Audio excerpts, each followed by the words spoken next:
It was like nothing the people of Mechanicville and Stillwater had ever seen. May 31st, 1998, an F3 tornado with winds of nearly 200 miles per hour, rivaling the strength of storms seen in the Midwest outbreaks. 182 homes were damaged, with 36 destroyed. Amazingly, no deaths were directly attributed to this storm. Meteorologists like NewsChannel 13's Bob Kovacic were highly praised for their early warnings that something big was brewing that day, and then kept people updated all afternoon and evening.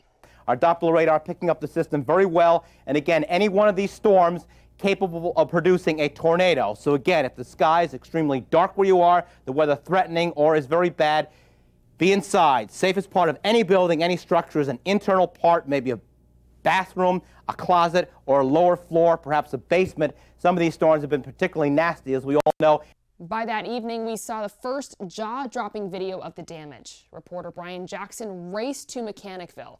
The weather was too severe at first to go live, but once things calmed down a little bit, we broke into programming with this special report. Elaine, tremendous devastation here this evening as these storms rip through the middle of Saratoga County. If you can look here, you'll see this is Decenna Furniture. This is their warehouse. You can't even see how much damage there is. This warehouse all the way down through for hundreds of feet, totally collapsed. Probably hundreds of thousands of dollars worth of damage here. Let's show you some of the other video we shot this afternoon. We have, we understand, some 50 homes either destroyed or damaged heavily. This was taken in Half Moon, not too far from here, just off Route 67. High winds or a tornado. We don't have a confirmation of a tornado, but certainly some sort of high winds. Pretty much barreled right down Route 67, and you can see snapping trees, ripping roofs off homes, dropping telephone poles and trees. This truck is just behind me here. These were shot earlier today during the daylight. That 18-wheeler flipped over like a toy truck. This is the Decenna warehouse, as you can see it. Here we have some homes just not too far from here. We had one stream not too far from here that was totally covered in pink, and couldn't figure out what it was. It was roofing insulation from these homes. It was ripped out and dumped into the waterway. Here you're seeing more damage of the homes here in the Mechanicville area. We understand at least 4 people taken to Saratoga Hospital. There may be other injuries. We don't have a full count, and I think the authorities here are still trying to figure out exactly just how bad this storm was and how many injuries. Jim Cambrick is with me as well. We'll talk to him in a second, but this is one of the local people. His name is Monroe, and his home was heavily damaged by these winds. Oh, just before I started, I went out to get in my truck to leave to go somewhere, and I saw the treetops moving, and my truck started to slide sideways. So, and then I saw one tree fall over, so I got out and ran back inside, and then I looked out the window, and the trees are falling over, so I hollered to my wife and son to get down in the basement, and then when it got all over, we looked across the street. We said, oh man, look at his house. And then we came outside in the front here and we looked at our own, and I don't know what we're gonna do. Jim Cambrick is with me. Jim just came back from an area of Mechanicville particularly hard hit. Jim, what did you see up there? The area hard hit, Brian, from what we could tell, was Vial Road and Saratoga Street. There is a gas main apparently that runs down Saratoga. The devastation there, as you've already seen, tremendous. People there have been evacuated. The big devastation, though, and let's go to the videotape. We just took some pictures just a few moments ago on Vial Road. It's a hill. It goes up. It has just been shredded up there. Homes torn apart, trucks turned upside down, cars with 2x4s driven right through them as though a giant hand just slammed them right through. People walking just dazed up there. Some people wondering what they're going to do next. We saw emergency crew workers up there. They were having a tough time coming to grips with the devastation up there. As you said, they're still in the developmental stages of figuring out how to handle this situation up there. Some shocked residents didn't even know where to start. Zapones is gone, and Sersha, number 4, unsafe.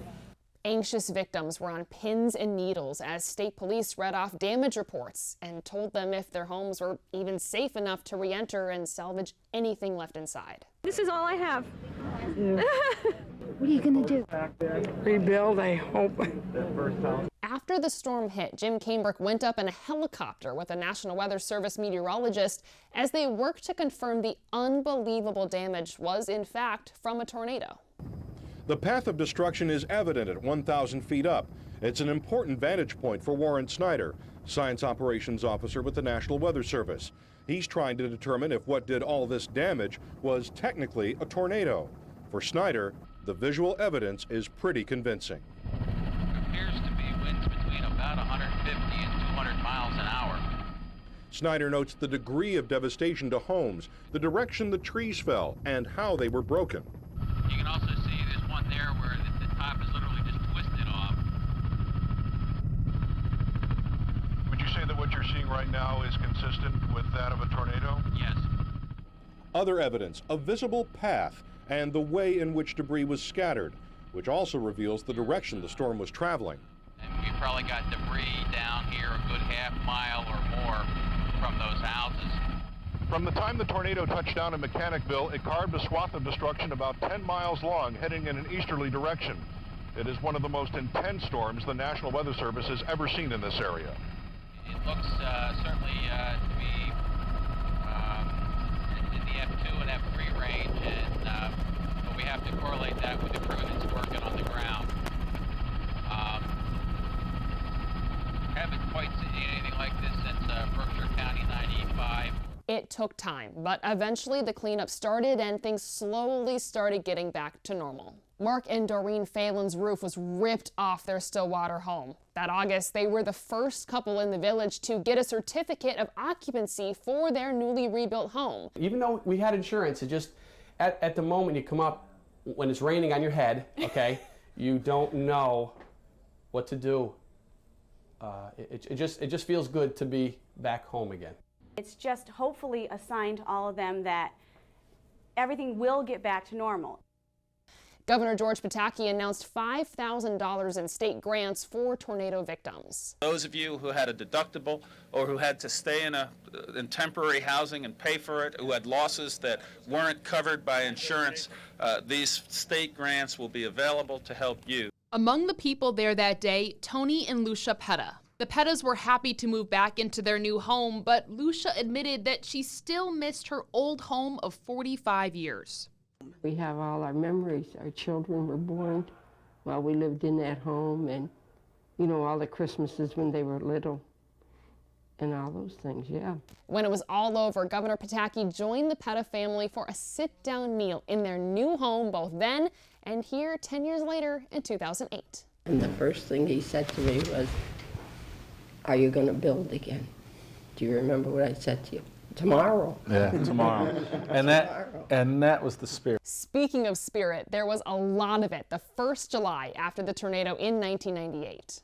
A spectacular fireworks display lit up the night sky, not just to celebrate our nation's independence, but a community's resiliency to bounce back in the times of tragedy.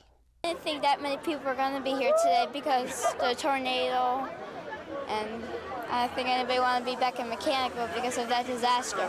It turned out to be a beautiful day, and it's good to see that the town come back after the tornado. It really is. Everybody seems to be in good spirits. Today, Mechanicville has physically rebuilt, but the emotional scars live on in the minds of residents who will never forget the horror of a day they hope to never see the likes of ever again. To see more of our News Vault coverage from past events, log on to the News Channel 13 YouTube page. Opening News Vault 13, I'm Rachel Teedy.